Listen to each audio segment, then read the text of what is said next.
Good evening. My name is Chuck Iova, and I'll be presiding over this evening's meeting of the Malden Planning Board, March 11th, 2020.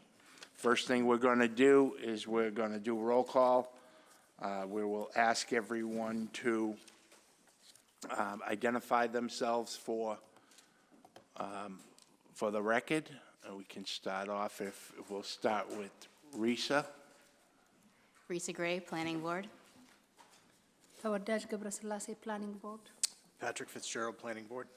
Diane Shuha, Planning Board. Chuck Iovan, Planning Board. Michelle Romero, City Planner. Eric McCush, Planning Board. Pat Hayes, Planning Board.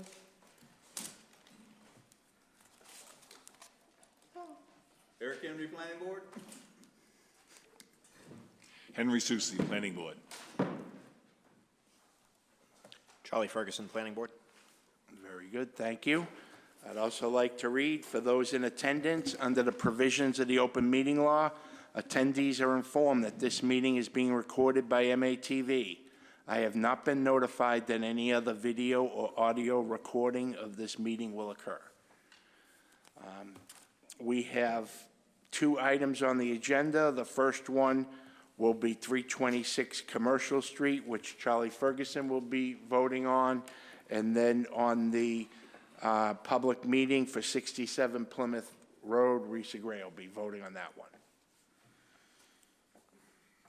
Okay, Michelle, can you read the notice for the first hearing, please?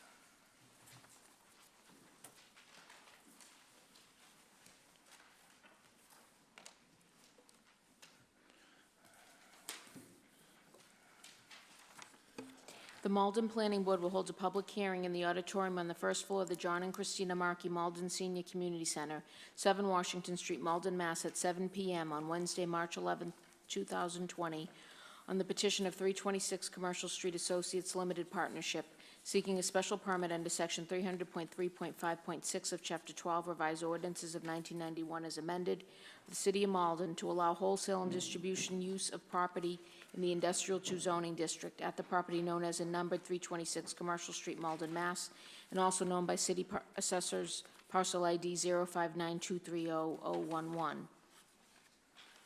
Thank you very much, Michelle. Is the petitioner present?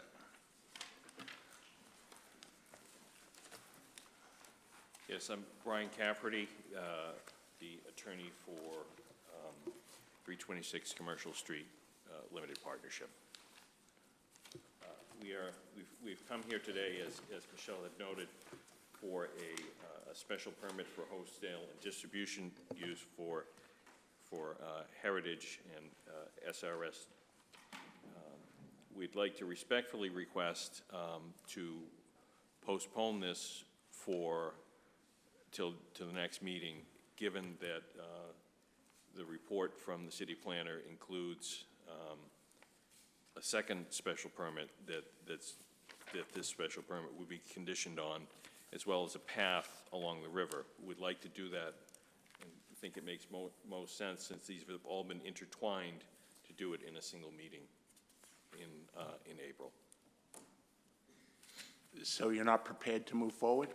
We can if need be, but given the conditions that the recommended conditions to add a path along the river, which we haven't had time to plan for or to give any representation of, and which will also require us to reconfigure the parking lot because we're going to have to lose some parking spaces to fit the path in. We would like to push this off until the next meeting. Michelle, I didn't think they needed to reconfigure their parking lots. Are you aware of this? When I went by, I didn't see that we'd need to do that. I thought the walking path was along more of the bank. The way the bank is, it slopes almost instantly from the pavement, so we would have to widen it, especially for, I believe it was a 10-foot wide path. We can't do that without on the top of the bank the way it's currently configured. At least in the portion closest to 300 Commercial Street. Okay, I guess I'm not really seeing why we can't proceed. We believe it makes more sense to deal with the second special permit that we're being requested, that this special permit is being conditioned upon for the parking uses in the back, and we're being asked as a condition of this special permit to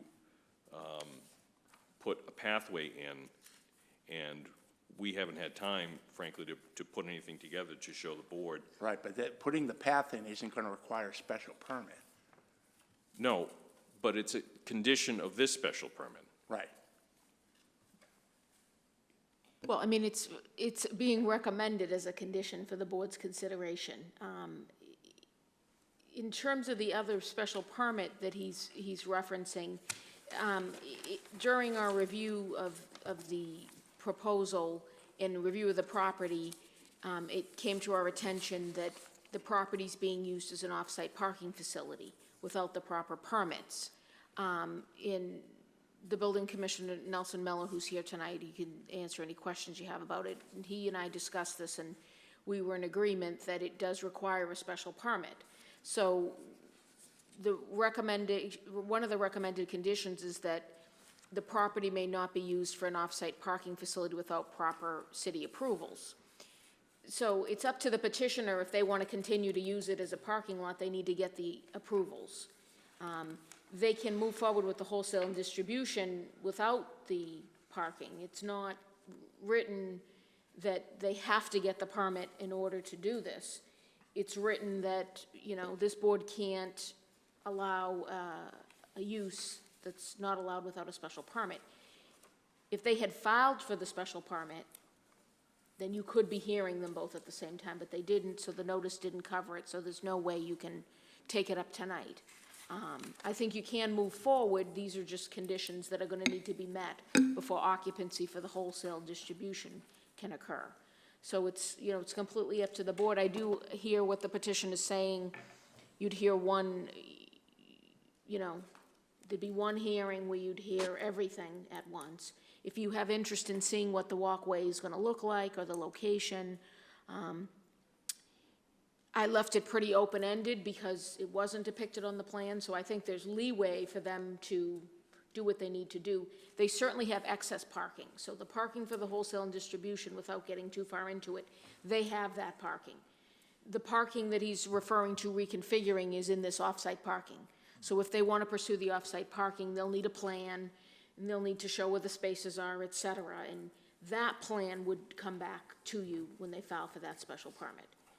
And I mean, I'll just say if and when they file for it. There's no requirement that they file for it. They just can't use the property as an off-site parking facility without that permit, now that it's been brought to the city's attention. So that's where it stands. It's certainly up to the board if you want to allow the tabling. You do have a rule that says unless there are exigent circumstances, you wouldn't table within less than 7 business days at the start of the public hearing. If you want to move forward and hold the public hearing and then table it, you don't need to have any exigent circumstances. It's certainly up to the board. If you find exigent circumstances, you don't need to waive the rule. You can just, you know, someone would need to make a motion to table it. Okay. But would they need to re-advertise if they're going to expand it to include the Yes, parking? if they file a special permit to do an off-site parking facility, they're going to file a whole new application with a plan, and we're going to have to advertise that. That's a different section number in the zoning, So the real request should be the motion to withdraw while they reevaluate the petition that they're asking for. He's saying they want to change what they're asking for. Yeah, I think he wants to add to it. So, I mean, either way, he wouldn't need to re-advertise for the wholesale and distribution use. But it'd have to re-advertise for the... Well, he'd have to, not re-advertise, he'd have to advertise for the first time. They haven't advertised for the off-site parking, so that would need to... And they can do a piecemeal. They can, it's a separate, they can, if they had done it all in one application, it wouldn't be piecemeal, Right, but they but my can question do is, it, the way they yes. did, they applied for one thing, now he's Yes. saying that because of the parking requirement, to get the permit for the parking, Right. he wants to table. And I'm not sure tabling Right. is the right thing.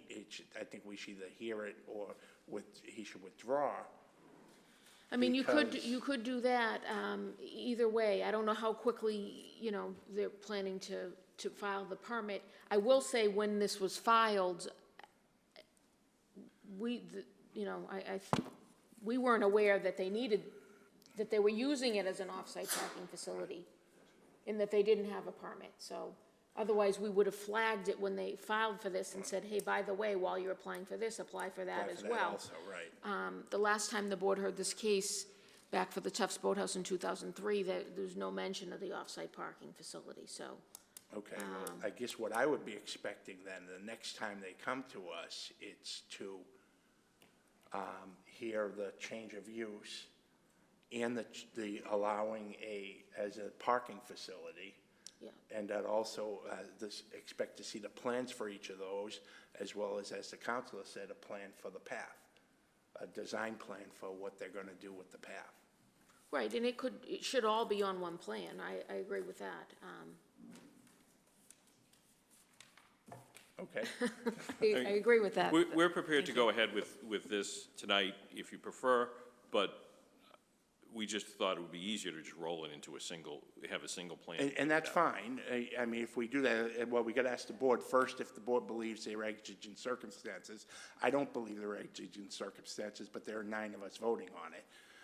And then after that, if we find there aren't exigent circumstances, we would then need to make a motion and take a vote on whether we allow them to table. And that's the part I'm getting a little stuck on, that I'm thinking you really want to withdraw it and then resubmit the plan, but Michelle says you can do a piecemeal where you can just add in the parking piece, which is fine, as long as that's I mean, how we can do he'd it. have to file another application. What I will say is, even if you move forward tonight, I don't think you necessarily want to approve this plan, because this plan is going to change if Right. they're moving forward. So you may, after the hearing, want to table a decision to get the revised plan in place anyway. So it's maybe, or you'd be approving a plan that you haven't seen yet, which you typically don't do. So you may end up tabling it at the end of the hearing. I guess that's the, question for you. Do you want to table it before or after you hear Well, about looking, the case? can I see a show of hands in the audience, how many people here to speak on this petition? So there's 3. Because I hate dragging people out and then not moving forward. I mean, they're going to have to come out again anyway. They're gonna probably. No, I understand, but I think a lot of people who are here are also here because of the river path, that's a priority for many of the people who are here. And I think it would be easier to just do it with a plan showing the river path and showing the reconfigured parking. Okay. So is there a motion on exigent circumstances, whether they believe there are exigent circumstances? Well, can I ask a question? What's the difference between if Can you talk into the microphone, please? we table it or if we let him withdraw? I mean, Well, I mean, usually somebody doesn't want to withdraw because of the timing of it. If they withdraw, then they're back at, the end of the line. There isn't really a line right now. I don't want to jinx us, but there isn't exactly a line right now to get on the agenda. So presuming that, next week they filed this application again, they have the floor plans and everything. They have the new parking plan and they have the river plan. We're going to take it at the next meeting. So right now, there doesn't happen to be a timing difference.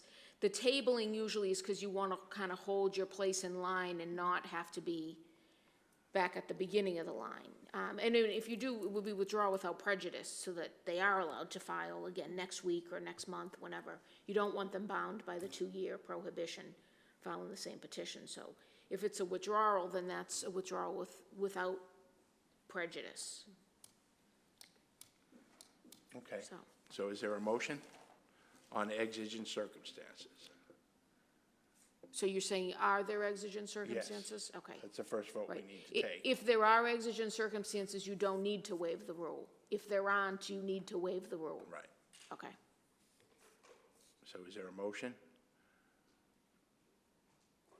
Eric Henry. Unfortunately, I'm not totally clear about the exigent circumstances, but I think I'm clear about this, and I'm willing to make a motion to allow the petitioner to withdraw without, is it withdraw without prejudice, is it? Or Without prejudice. without prejudice, and that would allow, I think he maintains the integrity of his process, if I'm not mistaken. And we're also being respectful to those in the audience who were here to speak on this. Motion withdraw without prejudice. Motion to withdraw.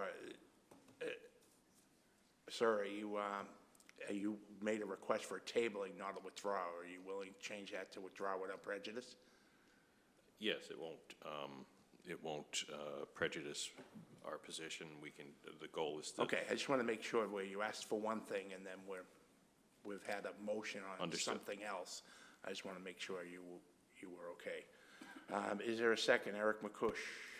I will second that motion.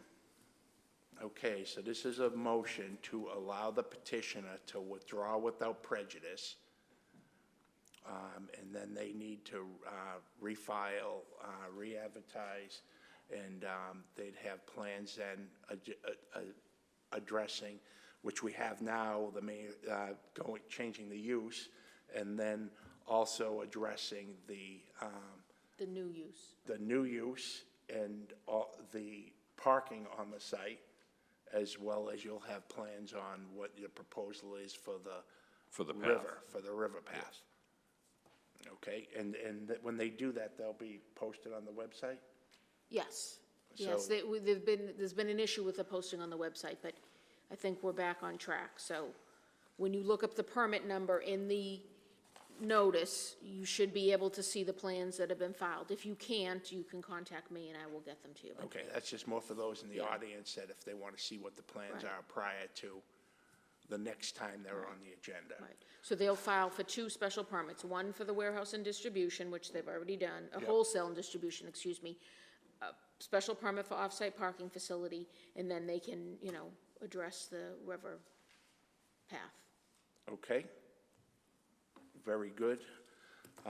So it's been motioned by Eric Henry and properly seconded by Eric McCush.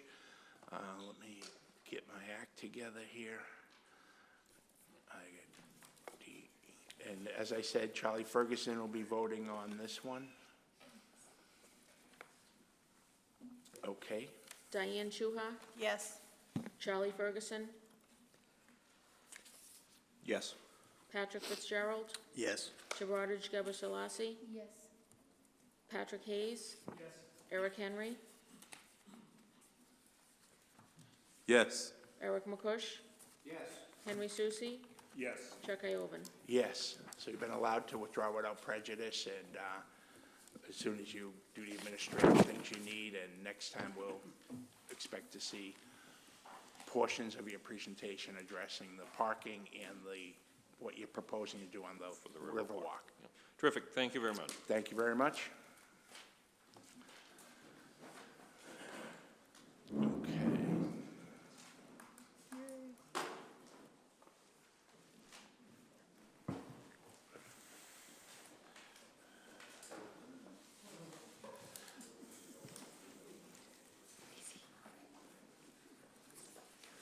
They just want to sell.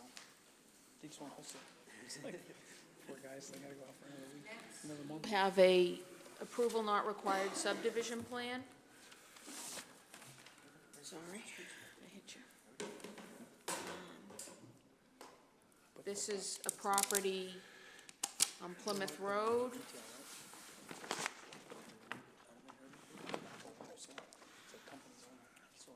Okay.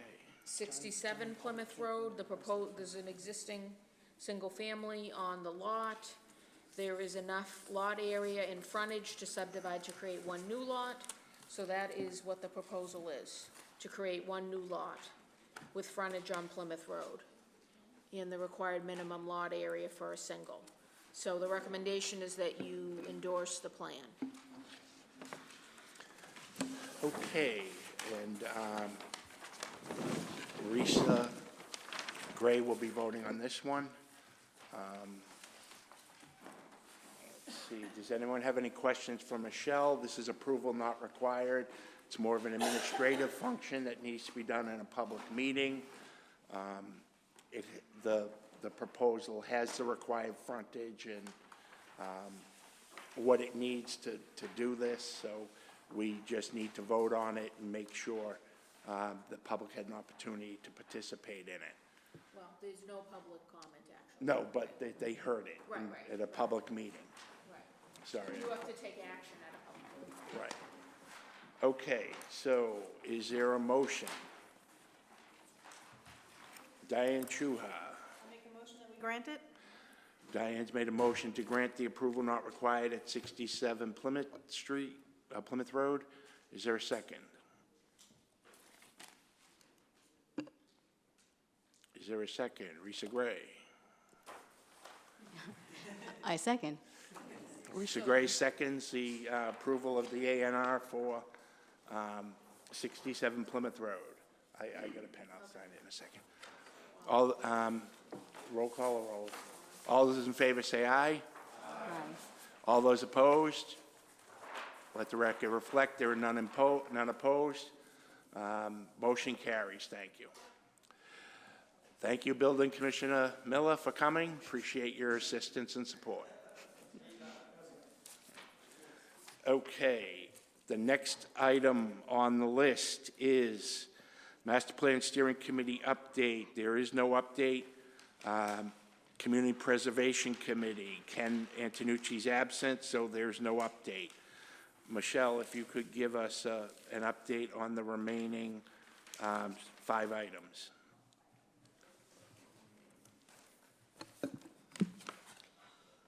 Housing Production Plan Advisory Committee, there is no update. The committee has not met again recently. Broadway Corridor Plan Study, we expect to receive a draft of the plan study soon. I will send that on to you as soon as I receive it. Complete Streets Task Force, no new updates. I think I reported last time we were awarded, a grant. We were awarded the money from the state, so we're moving forward with the next few projects. Identified by the group, Mayor's Working Group to review zoning ordinances. We're continuing to meet again, and as I said before, we'll expect to see some proposed ordinances coming out of that regarding a couple areas, commercial incentives, commercial zoning, affordable housing, Malden River zoning. So I will keep you posted on that. Any ordinances, of course, will get filed with the City Council and then come to you for public hearing. Rose Quarry Site Plan Review Committee, I think I reported last time that the committee met and amended its decision regarding traffic mitigation. So the money will be held in an escrow account to have certain traffic mitigation done. The rest of it has been done. And that's it. Very good. Thank you very much for that. Anyone have any questions for Michelle? No, very good. If we were to keep on our regular meeting schedule, the next meeting would be scheduled for April 8th. However, the timing of that is when the department may be moving into the new location of City Hall. So they're projecting mid to late April. So probably closer to late, but I think we need to leave it open-ended, and I'll let you know if we're going to. At the moment, where it's not 100% definite that we'll be meeting on the 8th. However, we will get some guidance from Michelle. I'd loosely keep it available in your calendars, but we may not be meeting depending on the demands and what's required of the people moving to the new facility. Okay, Right. anything to add? No, we may, next meeting may be in the new place, so. we'll Yes, see. that Keep would our be fingers interesting. crossed. And it may be in this old place, so you never know. If there's no questions or no new business, is there a motion to adjourn? I'll make a motion to adjourn. Is there a second? Eric Henry seconds it. All those in favor say aye. Aye. Motion carries. Thank you very much, and sorry to drag you out for such a short